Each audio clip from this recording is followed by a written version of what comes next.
우리 남쪽 바다에요. 아주 반가운 손님이 찾아왔다고 합니다. 김유진 아나운서. 네, 국립공원공단이 홍도 인근 바다에서 아주 반가운 멸종위기 동물을 포착을 한 건데요. 영상으로 만나보시죠. 행정구역상 전남 통영 지역에 속하는 섬 홍도. 이곳은 괭이갈매기 집단 서식지로도 유명한 곳인데요.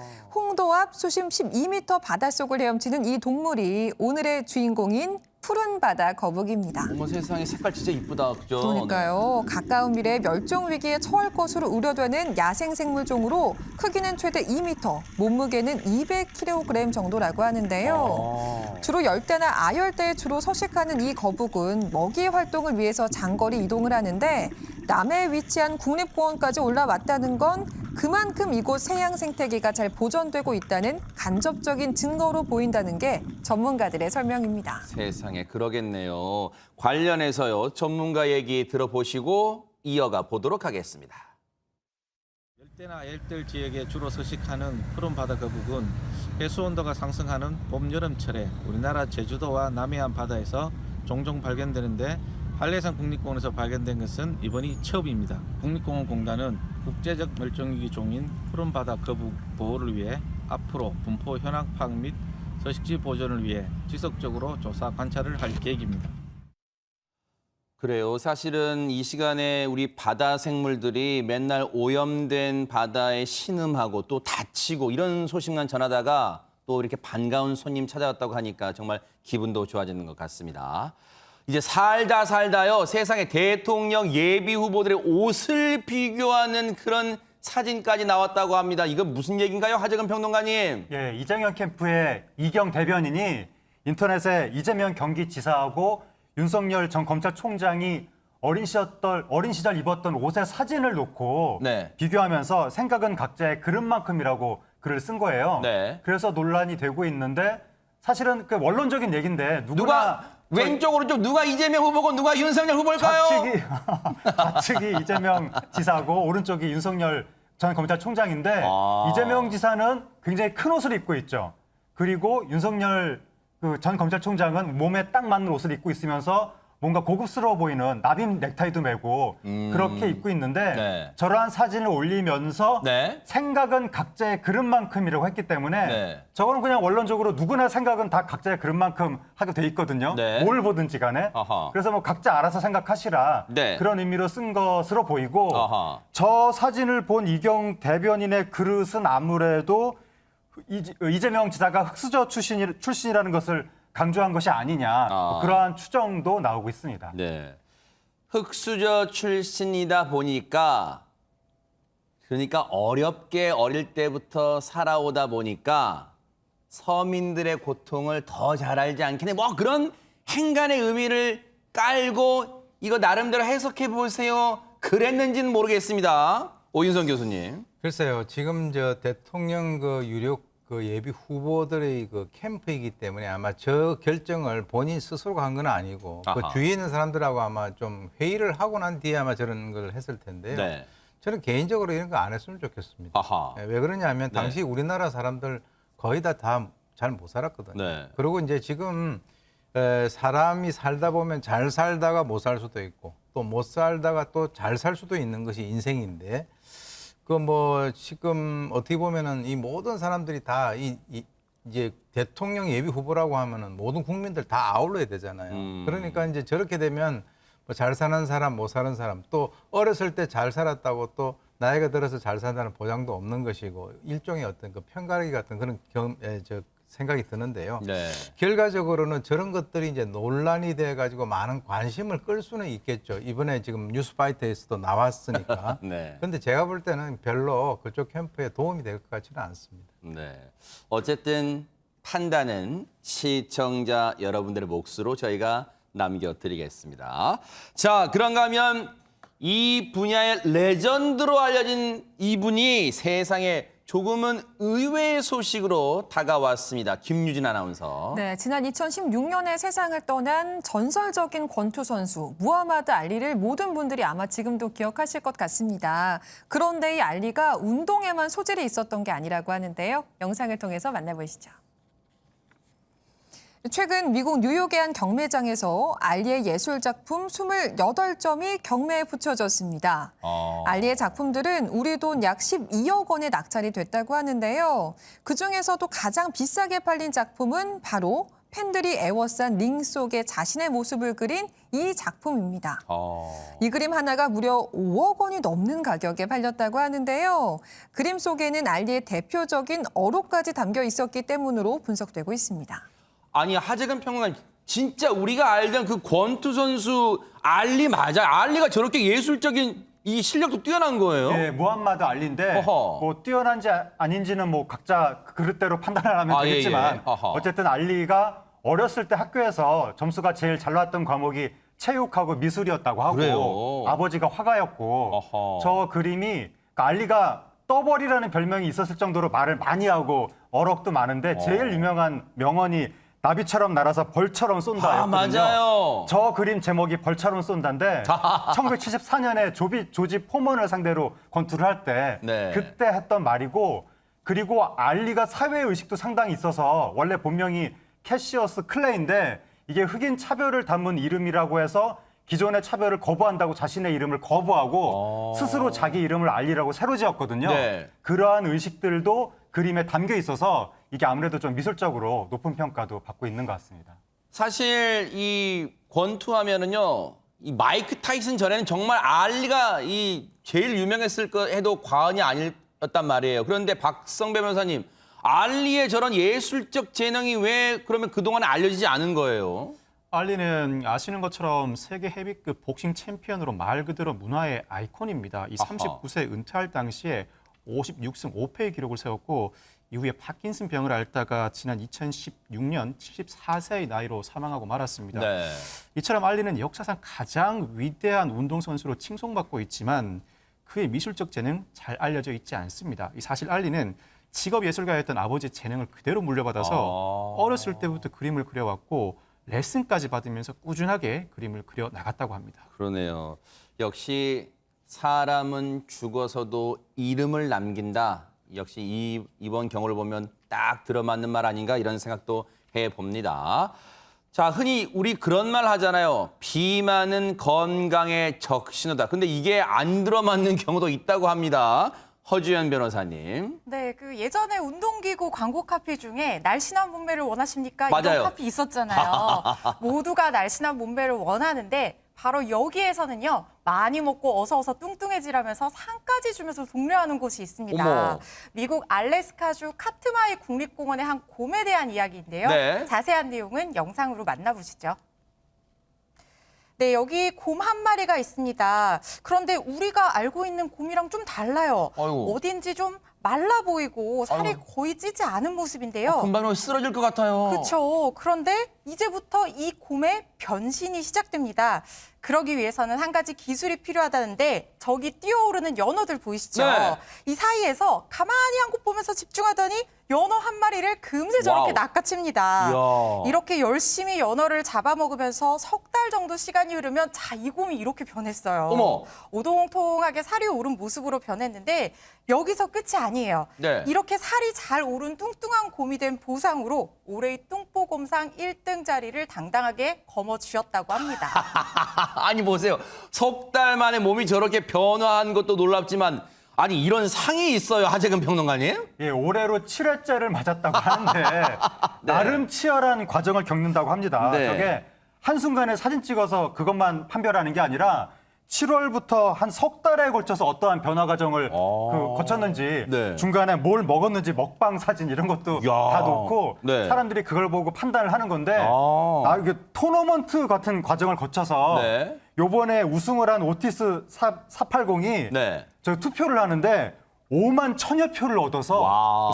수많은 사람들이 투표를 하는 거예요. 네. 차점 곰이 4만 4천여 표를 얻었는데 그렇게 해서 한 수천 표 차이로 우승을 네. 했고 이게 뭐 패자부활전도 없고 등등등 여러 가지 규칙이 있다고 하는데 이야. 거의 줄잡아 10만여 명의 사람들이 네. 굉장히 관심을 갖는 그런 행사인 것 같습니다. 야, 그런데 박성배 변호사님, 저 곰의 이름이 독특해요. 오티스 480. 멋집니다. 그렇습니다. 올해로 7회째를 맞는 뚱보곰 선발 대회인데 이 카트마이 국립공원에는 사람보다도 더 많은 2,200여 마리의 곰이 살고 있습니다. 그 중에서도 오티스는 4회 연속 우승을 차지하고 있습니다. 오티스는 자신만의 방법으로 연어를 잡는데 연어가 가까이 올 때까지 낮잠을 자거나 무관심한 척한다고 합니다.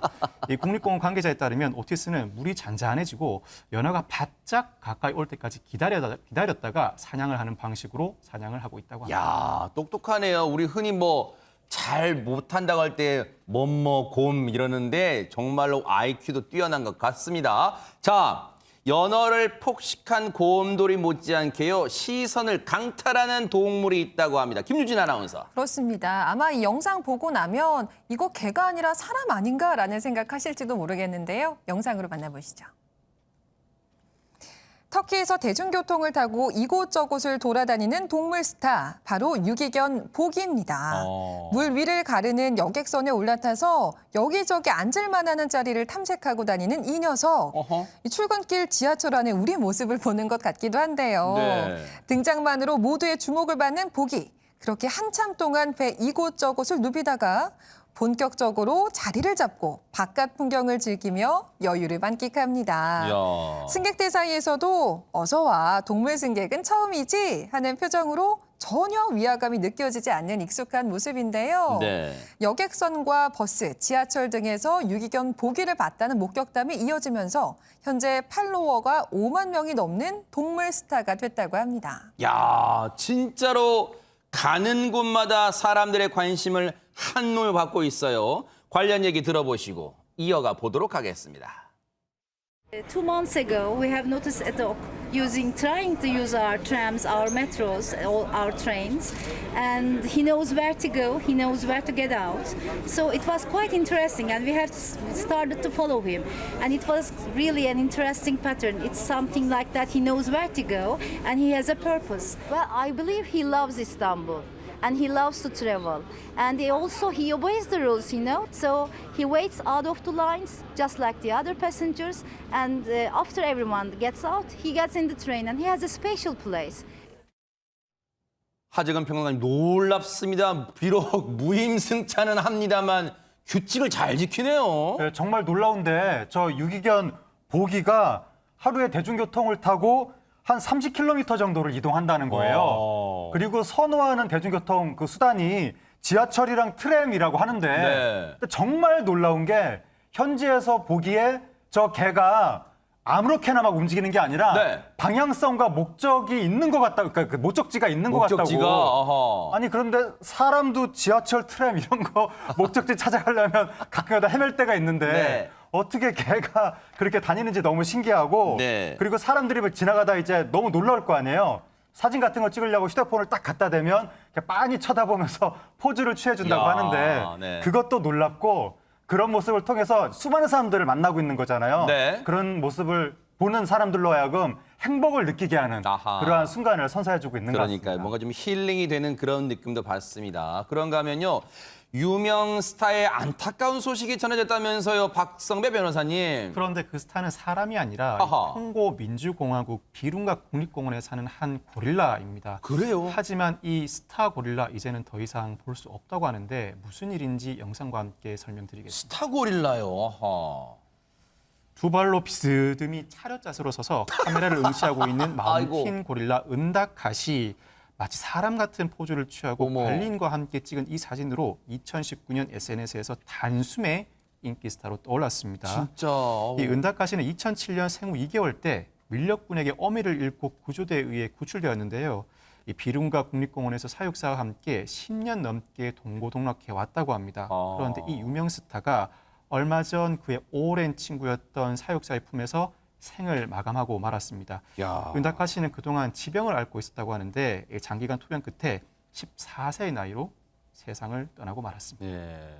14년만 살았어요. 그런데 앞서 이 포즈를 취한 사진 보면 진짜 우리가 저 고릴라 탈을 쓴 사람이 그냥 서 있는 거 아니야? 이거 아우 진짜 착각을 일으킬 것 같아요.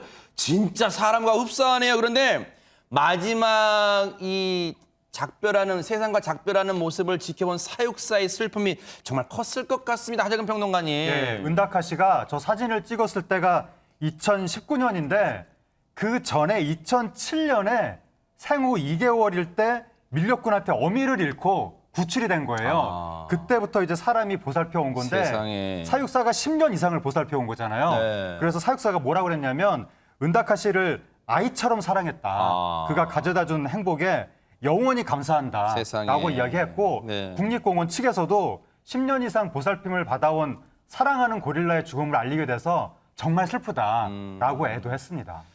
그래도 저 사진 한 장이 있어서요. 많은 저 은다카 씨라는 고릴라를 사랑했던 많은 사람들이 영원히 또 기억할 것 같습니다. 너무 안타깝네요. 그런가 하면요. 세상에 소방대원들이 긴급 구조에 나섰다면서요. 김유진 아나운서. 그렇습니다. 미국 텍사스의 소방대원들 이야기인데요. 영상으로 바로 만나보시죠. 구조대원들이 파란 쇠파이프를 자르고 있는데요. 동시에 한 구조대원은 침착한 게 양손으로 무언가를 잡고 있습니다. 뭐죠? 마침내 파이프 절단에 성공한 구조대원들은 네. 액체로 된 윤활유를 파이프 주변에 바르는데요. 왜냐하면 이 좁디 좁은 파이프 속에 무언가 갇혀 있었기 때문입니다. 어머, 뭐가 있어요? 그것은 바로 다름 아닌 고양이였는데요. 아이고. 이 작은 고양이는 구조대원들 덕분에 몇 시간 만에 비로소 파이프에서 빠져나올 수 있게 됐습니다. 어머머머 세상에 진짜 우리나라뿐 아니라 정말 국적을 불문하고 소중한 생명도 구조하기 위해서 다 최선을 다하는 구조대원분들 정말 멋집니다. 예, 아마 저 고양이가 이제 전진기아는 있었는데 후진기아가 없었던 것 같습니다. 그래서 네. 지금 이제 이 구조대원들의 그 노력하시는 그 모습을 아마 보셨을 텐데 그 노력 덕분에 저 고양이는 무사히 이제 주인 품으로 이제 다시 돌아오게 됐는데 네. 저걸 보게 된 많은 누리꾼들이 정말 멋지다. 고양이를 구해줘서 고맙다 이런 얘기들 했는데 사실 미국 어린이들 같은 경우는 미래 하고 싶은 그 직업 중에서 굉장히 그 위에 있는 그 직업이 소방대원이에요. 그래요? 예, 그래서 그 지역에서 상당히 존경받는 그런 그 직업인데요. 그대로 그 어떤 진가를 보여준 것 같습니다. 네. 참 생명은 소중하다 다시 한번 느꼈습니다. 그런가 하면요. 자식을 위해서는요. 엄마는 못할 게 없는 것 같습니다. 허주연 변호사님. 네, 브라질의 한 20대 여성이요. 아들과 함께 사진을 찍기 위해서 이 독특한 행동을 했습니다. 자세한 내용을 담은 영상부터 같이 보시죠. 네. 네, 누워서 메이크업 받고 있는 이 여성. 매끈하게 화장한 얼굴에 점점 갈색 칠을 입히기 시작합니다. 아이고 왜 그래요? 그러더니 얼굴 절반이 검은색 칠로 뒤덮이게 되는데요. 네. 자세히 보니 메이크업 아티스트가 보고 있는 저 사진 속 저 아이 얼굴에 똑같은 모습의 반점이 있습니다.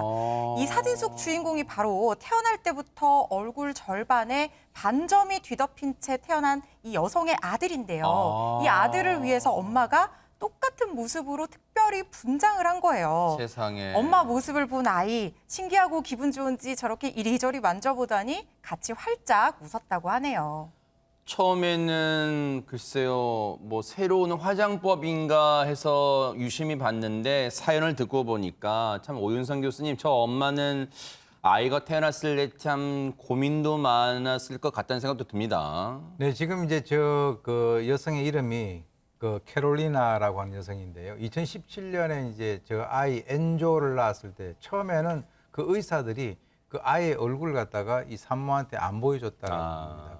그러니까 이제 태어나자마자 얼굴에 저런 반점이 있으니까 네. 안 보여준 건데 그걸 보았을 때 이제 그 통상 부모들은 보세요, 미소 아이의 보세요. 아이고. 저런 어떤 그 결점 같은 것이 있다면 혹시 내가 뭘 잘못해서 그렇게 한 것은 아닌가라고 해서 스스로 이제 자책하는 그런 그랬겠죠. 경향이 있거든요. 네. 그래서 아이가 좀 자란 뒤에 이 어머니 같은 경우는 현실을 어떻게 피하는 것이 아니라 보다 적극적으로 극복을 하기 그랬네요. 위해서 그 친한 그 메이크업 그 작가에게 가서 네. 나도 한번 그렇게 화장을 해달라라고 함으로써 아이에게 세상을 살아갈 수 있는 그런 용기 또 극복할 수 있는 어떤 그 지혜를 어머니가 몸소 실천을 한 것 같습니다. 네.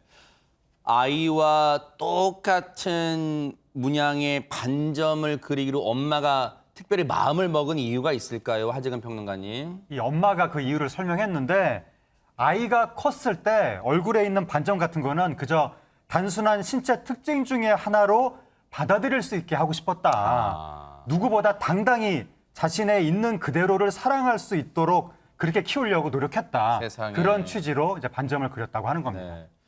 엄마, 즉 모성은요 정말 위대하다 그런 생각을 다시금 해봅니다. 그런가 하면요 세상에 얼마 전에 진짜로 장례식장에서 있었던 놀라운 사연입니다. 김유진 아나운서. 그렇습니다. 어젯밤 한 온라인 커뮤니티에 살다 보니 장례식장에서 이런 일이라는 제목의 글이 하나 올라왔는데요. 글쓴이는 늦은 밤에 전 직장 동료의 모친상 소식을 듣고 조문을 갔는데 유족들이 장례식장으로 어머님이 돌아가시기 전에 찾으셨던 음식인 된장찌개와 닭볶음탕을 배달을 시킨 걸 알게 됐습니다. 그리고 얼마 지나지 않아서 음식이 도착을 했는데 그 음식을 받아든 가족들이 영수증을 번갈아 보며 놀라는 일이 벌어졌다고 합니다. 아니 시킨 것보다 음식이 많이 온 거예요. 왜 영수증 보고 놀란 거예요, 김유진 아나운서? 네, 그 이유는 이 사진 속에 담겨 있는데요. 함께 보시죠. 알고 보니 음식과 함께 바로 이렇게 조의금 3만 원이 든 봉투가 들어있었기 때문인데요. 어머니가 생전 좋아하시던 음식이라는 주문글과 배달 주소가 장례식장인 것을 확인한 음식점 사장. 모르는 손님임에도 불구하고 이렇게 조의를 표한 겁니다. 또 다른 가게도 마찬가지였는데 이 가게는 조의금 대신 음식값을 받지 않겠다는 메모를 남겼다고 합니다. 어머, 박성배 변호사님, 사연 듣고 진짜 가슴 한 곳이 먹먹해집니다. 진짜 음식값을 받아야 할, 진짜 또 지금 코로나19 국면에서 자영업자분들이 얼마나 지금 어려우세요. 진짜 한 푼이라도 더 버시려고 할 텐데 음식값 안 받고 오히려 조의금을 보냈어요, 세상에. 그렇습니다. 이 된장찌개 가게 사장님은 고인의 삶과 조의를 표하며 부디 좋은 곳으로 가시길 기원합니다라면서 어머, 세상에. 조의금 3만 원을 넣어뒀습니다. 이 닭볶음탕 가게 사장님도 저도 아버지가 돌아가셔서 힘내시기가 있었습니다. 아이고, 세상에. 아버지 생각에 결제 안 받겠습니다라는 메모를 남겼는데 어머니가 생전 좋아하시던 음식을 장례식장으로 주문하는 상황을 보고 두 가게 사장님들 고인의 마지막 가는 길 대접하고 싶은 마음이었던 것 같습니다. 아무리 봐도 아무리 다시 생각해봐도 하재근 평론가님 놀라운 게요. 예를 들어 주문을 받고 보니까 세상에 과거 뭐 학창 시절에 같은 반 친구였다 이런 것도 아니잖아요. 세상에 뭐 생면부지의 사람이잖아요, 세상에. 네, 저는 처음에 이 소식을 듣고 무슨 수십 년 단골인가 그렇게 아는 분인가 그렇게 네. 생각을 했었는데 그게 아니라는 거예요. 네. 그냥 주문을 받았을 뿐인데 이 사장님이 장례식장으로 배달해 달라는 주문은 처음 받아봤다. 그리고 사정이 이제 느껴져서 아예 결제 금액을 안 받고 싶었는데 혹시 내가 결제를 안 받으면 고객한테 알림이 가서 따로 연락이 올까 봐 그럼 이제 일이 좀 커지니까 그냥 조용히 일단은 결제를 받은 대신에 당시 지갑에 있던 돈을 꺼내서 조의금으로 보내드린 것이다 라고 이야기를 했고 그러면서 이제 언론 매체가 취재를 했거든요. 근데 매체한테 뭐라 그랬냐면 식당이 어디인지는 밝히지 말아달라 이렇게 얘기를 한 거예요. 세상에. 그러니까 이 기사를 보고 네티즌들이 일단 10시간 동안 추천이 1,400개가 나왔고 댓글이 아직 세상은 따뜻하다. 그러니까요. 마음이 참 너무 감사하다. 이런 반응들이 나왔습니다. 그 요청대로 저희도 이 음식점이 어디인지 뉴스파이터 제작진도 처음에는 취재를 해보려다가 그 뜻을 소중하게 여겨서요. 저희도 그만 멈췄는데 이 업주분들, 사장님들 아마 방송 보고 계실 수도 있어요. 정말로 정말로 감사드립니다. 아직은 우리가 여전히 살만하구나. 그 마음을 느끼게 해주셨어요. 정말 정말 감사드리고요. 그리고 가족을 여의신 분 정말로 심심한 위로와 또 이 조의를 표하도록 하겠습니다.